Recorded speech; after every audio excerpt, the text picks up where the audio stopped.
मित्रांनो, लग्नाची बेडी या मालिकेच्या आजच्या भागामध्ये आता सिंधू तिच्या रूममध्ये नसते। रुक्मिणीने तिला किचनमध्ये येऊ न दिल्यामुळे आता ती लगेच आपल्या रूममध्येच मोदक बनवायला घेते आणि ती तेथून गेल्यानंतर मधू आता तेथे येते आणि तिने जे मोदकाचं सारण बनवलेलं असतं ना, त्यामध्ये खूप जास्तीचं असं मीठ टाकते। मीठ टाकल्यामुळे ते सर्व मोदक खारट होणार असतात। त्यावेळी आता मधू खूपच खुश होते आणि म्हणते की आता सर्वांना खारट मोदक खाऊ घाल आणि बाप्पाला सुद्धा नैवेद्य त्याचाच दे, असं म्हणून मनातल्या मनात खुश होत ती पटकन मीठ टाकून तेथून जाते। खरं काही वेळानंतर आता सिंधू तेथे येते आणि लगेच मोदक बनवू लागते। अगदी छान प्रकारे तिने ते मोदक बनवलेले असतात। त्याच वेळी आता सिंधू म्हणते की कधी एकदा बाप्पाला याचा नैवेद्य दाखवते ना, असं झालंय मला। नंतर सर्वजण इकडे आता आरती करत असतात। तेव्हा आरती करत असताना रुक्मिणी अगोदर आरती घेते। घरातील सर्वजण खूपच खुश असतात। त्याच वेळी ऋतुजा आणि ऋतुराज हे दोघेही आरती घेतात आणि मग नंतर आता ऋषभ आणि रेश्मा हे पुढे येतात, आरती घेतात। त्यानंतर आता सिंधू आणि राघव एकमेकांना इशारा करतात। दोघेही पुढे जातात तर मधूच्या हातात आरती असते, तिच्याकडून ते आरती घेतात आणि दोघेही एकत्र जोडीने आरती करू लागतात। तेव्हा मात्र मधूचा जळफळाट होतो, कारण सर्वांचे चेहरे सुद्धा पडलेले असतात, कारण सिंधू ही कोणाला नकोच असते या घरामध्ये। परंतु सिंधूचं लक्ष फक्त बाप्पाच्या आरतीकडे असतं, तर बाकी सर्वजण आरतीकडे लक्ष न देता तिच्याकडे रागात पाहू लागतात। त्यानंतर आरती संपन्न झाल्यानंतर राघव सर्वांना आरती देतो आणि मग सर्वजण एक एक करून प्रत्येक जोडी पुढे बाप्पाच्या दर्शनासाठी येतात, बाप्पाचा आशीर्वाद घेतात आणि मग नंतर राजश्री म्हणते, मधू जा आणि ताट घेऊन ये, आपल्याला मोदकांचा नैवेद्य दाखवायचा आहे। तेव्हा ठीक आहे असं आता मधू म्हणते आणि आतमध्ये नैवेद्याचं ताट आणण्यासाठी जाते। इकडे तोपर्यंत सर्वजण दर्शन घेत असतात। तेव्हा मधू नकळतपणे मधू आता लगेच राजश्रीच्या हातात ते मोदकांचं ताट देते आणि लगेच मागे जाऊन त्या खुर्चीजवळ उभी राहते, गालातल्या गालात हसत असते। त्याच वेळी आता मधूचं काहीतरी तेथे चाललेलं असतं। मग काही वेळानंतर आता राजश्री ही लगेच नैवेद्य दाखवते, तर सिंधू तितक्यात तेथे आता मोदक घेऊन येते। बाप्पाकडे पाहतच ती आता पुढे चाललेली असते, परंतु आता सिंधू पडावी यासाठी मधूने तिथे मध्ये दोन्ही खुर्च्यांना दोरा बांधून ठेवलेला असतो। आता सिंधूचं लक्ष त्याकडे नसतं, तिचा पाय आता जोरात अडखळतो आणि तिच्या हातून नैवेद्याचं ताटच आता वर असं फेकलं जातं, खाली पडणार असतं। तेवढ्यातच राघव धावत तेथे येतो आणि एका हाताने सिंधूला जोरात पकडतो आणि त्याचबरोबर दुसऱ्या हाताने ते मोदकांचं ताट ते झेलतो। आता बाप्पाच्या कृपेने ते सर्व मोदक ताटात येऊन पडतात।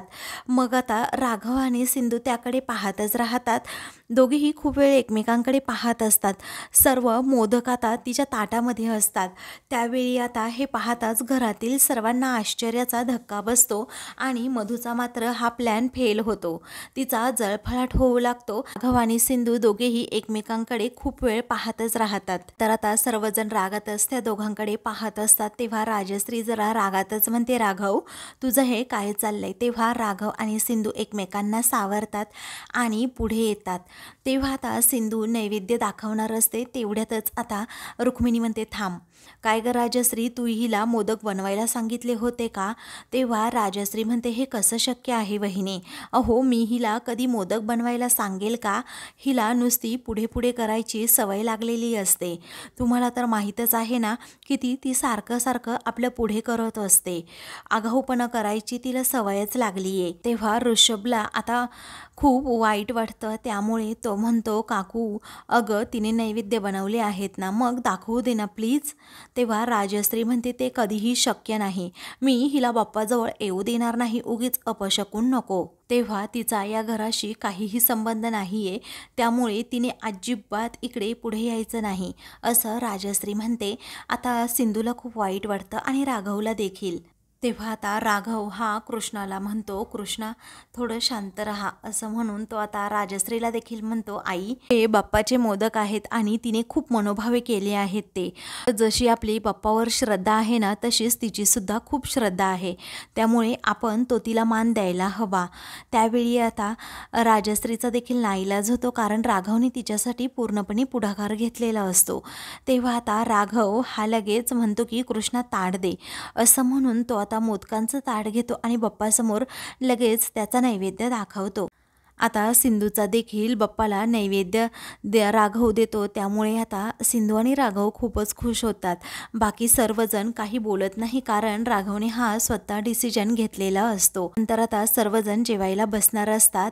त्याच वेळी आता ऋतुजा म्हणते, कसं आहे ना वहिनी, अहो ऐका ना, रुक्मिणी वहिनी आणि राजश्री वहिनी, मला ना एखादा मोदक खायचा आहे, फक्त एखादा 2. त्यावेळी आता, अहो आई, आता आपण जेवायला बसणारच आहोत ना, तेव्हा खा ना मोदक, असं आता रेश्मा म्हणत असते. त्याच वेळी आता ऋतुजा म्हणते, गप्प बस ग तू, मला खायचा आहे एखादा का होईना मोदक. मग आता ठीक आहे, असं आता ऋतुजाला सर्वजण म्हणतात आणि खा बाई खा, तूच खा सगळे, असं आता राजश्री म्हणते. मग आता ऋतुजा मोठ्या तावानेच पुढे जाते आणि एकणावर ते 2 मोदक घेते आणि बकाबका खाऊ लागते. त्याचवेळी आता ती म्हणते की पटकन पाणी घेऊन या. तेव्हा ऋषभ आता धावतच जातो आणि पाणी घेऊन येतो. घरातील सर्वजण आता आश्चर्याने विचारतात, काय झालं? ती म्हणते, थांबा जरा. ऋषभ तितक्यात पाणी घेऊन तेथे येतो, तर आता ती पाणी पिते. राजश्री विचारते, काय झालं? मग आता ऋतुजा म्हणते, दुनियाभरचं मीठ यामध्ये टाकले, गुळाऐवजी तुम्ही मीठ टाकलंय का, असं म्हणून ती आता खूप चिडते. तेव्हा सर्वांना मोठा धक्काच बसतो की मोदकामध्ये मीठ कसं पडू शकतं. त्यावेळी आता रुक्मिणी म्हणते, थांबा मी खाऊन पाहते. राजश्री म्हणते, हो वहिनी, पण शक्यच नाही, दरवर्षी मी मोदक बनवते, मग असं कसं होऊ शकतं. तेव्हा आता रुक्मिणी तो मोदक एक खाऊन पाहते, टेस्ट करून पाहते. त्याच वेळी आता ती म्हणते, बापरे राजश्री, अगं तुझ्याकडून आणि राणीकडून एवढी मोठी चूक होऊच कशी शकते. अगं तुम्ही दोघींनी मोदक बनवलेत ना, मग असं कसं घडू शकतं तुमच्याकडून, असं म्हणून ती आता तिलाच खूप बोलू लागते. तेव्हा राजश्रीलाच आता मोठा धक्का बसतो. सिंधू मात्र गालातल्या गालात हसत असते, कारण तिने राणीचा डाव बरोबर पलटून लावलेला असतो. तेव्हा हे तर इम्पॉसिबल आहे असं म्हणून मधू मोठ्या तोऱ्यातच पुढे येते आणि लगेच मोदक खाऊ लागते. तेव्हा तिलाही ते मोदक खारट लागतात.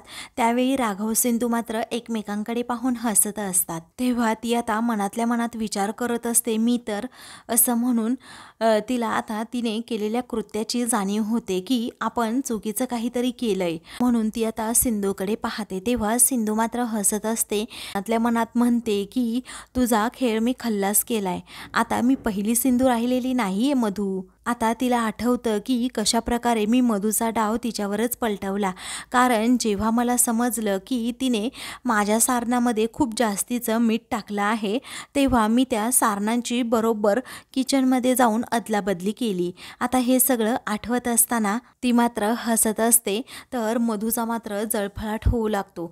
ती आता खूप वैतागलेली असते, कारण सिंधूला मी सर्वांच्या नजरेतून खाली पाडण्याचा कितीही प्रयत्न केला. या सिंधूच्याच बाजूने देव कसा नेमका उभा राहतो हा प्रश्न आता तिला पडतो, तर सिंधूला आता हसू आवरतच नाही. तेव्हा राघव आता सिंधूच्या बाजूने जरा स्टँड घेतो आणि सर्वांना म्हणतो की कृष्णाने जो प्रसाद ठेवला आहे ना, हा मोदकच आहे, तो सुद्धा नैवेद्यच आहे, त्यामुळे तुम्ही तो नक्कीच खाऊ शकताय, काही हरकत नाही, हवं तर मी अगोदर तो मोदक खाऊन पाहतो, असं म्हणून तो आता मधूकडे जरा रागात पाहतो आणि सिंधूने बनवलेले ते मोदक खाऊ लागतो.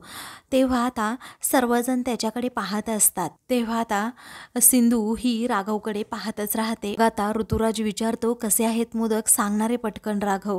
तेव्हा राघव म्हणतो, अप्रतिम चव आहे या मोदकांची, असं म्हणून आता तो सिंधूचे आभार मानतो की खूप छान तू मोदक बनवलेस, मला खूप आवडले कृष्णा, 1 नंबर टेस्ट आहे.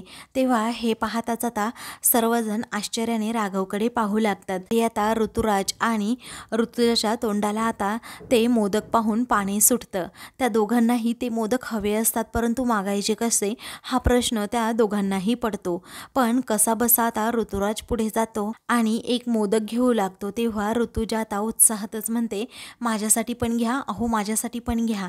त्यावेळी ऋतुराज म्हणतो, हो ठीक आहे, असं म्हणून तो आता लगेच मोदक घेतो आणि ऋतुजाला देखील देत म्हणतो की बघ खाऊन किती टेस्टी आहेत आता.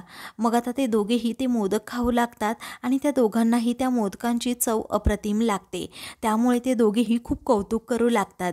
तर बाकी सर्वजण रागातच आता ऋतुराज आणि ऋतुजाकडे पाहू लागतात. तर मधूचा मात्र पूर्णपणे जळफळाट होतो, कारण तिने केलेला तो प्लॅन जो असतो तो पूर्णपणे फुसका निघालेला असतो. आता कितीही प्रयत्न करून देखील मधूने बनवलेले मोदक कुणीच खात नाही, अक्षरशः ते खारट असतात, कारण सिंधूने तिचा डाव पूर्णपणे उलटून लावलेला असतो. आता ऋतुजा आणि ऋतुराज हे मोदकांचं कौतुक करताना अजिबात थकत नसतात. तर राणीचा प्लॅन पूर्णपणे सिंधूने हा फेल केलेला असतो. त्यामुळे राणी आता रागातच सिंधूकडे पाहत असते. सिंधू मात्र हसत असते. रुक्मिणी आणि राजश्रीला काय करावं सुचत नाही. त्या दोघीही रागातच आता सिंधूकडे पाहत असतात. मग आता मनातल्या मनात सिंधू ही विचार करत असते की बाप्पा मला माफ कर, मी हे अदलाबदली केली, परंतु मला त्या खारट मोदकांचा नैवेद्य तुला दाखवायचाच नव्हता. माझ्याकडेही दुसरा ऑप्शन नाही आहे, कारण मधुने असं कारस्थान केलं ना, त्यामुळे मला हे पाऊल उचलावं लागलं.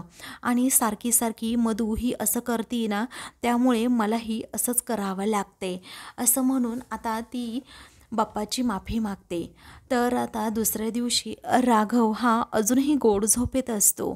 त्याला आता सिंधूबरोबर घालवलेले सर्व प्रेमाचे क्षण, त्याचबरोबर कशाप्रकारे आम्ही लपून छपून भेटतो आणि आम्ही दोघांनी कशाप्रकारे नवरा बायकोच्या हक्काने आरती घेतली होती बाप्पाची, हे सगळं काही आठवतं. मधूने जो सिंधूला पाडण्याचा प्रयत्न केलेला असतो मध्ये धागा बांधून, ते देखील आता त्याला आठवतं. कशाप्रकारे मी माझ्या सिंधूला वाचवलं आणि माझ्या मिठीत घेतलं. बाप्पाच्या कृपेने ते मोदकसुद्धा सर्व आमच्या पुन्हा ताटातच पडले. हे सगळं काही राघवला आठवत असतं. तो अगदी गोड स्वप्न सकाळी सकाळी रंगवत असतो. नंतर तो शेजारी पाहतो तर तेथे सिंधू नसते.